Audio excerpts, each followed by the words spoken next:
Check nyo to mga boss. Yun oh. Yung Toya Calandrius oil natin naka LPG mode mga boss.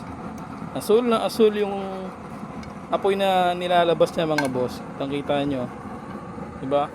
Hindi pa yan nakatodo mga boss. Totodo ko.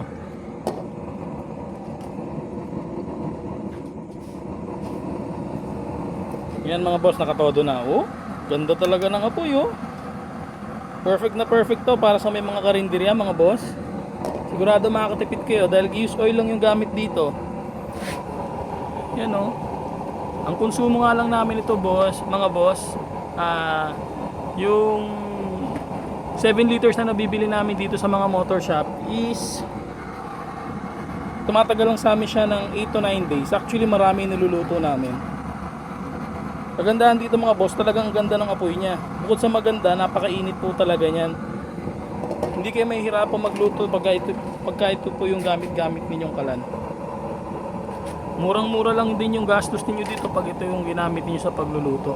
Bagay na bagay ito sa may mga karinderya, parisan, kantin. Talagang mas madadagdagan yung kita ninyo pag ito yung gamit ninyong kalan. Ilalagay ko na lang yung link dyan sa yellow basket mga boss. Orderin nyo na.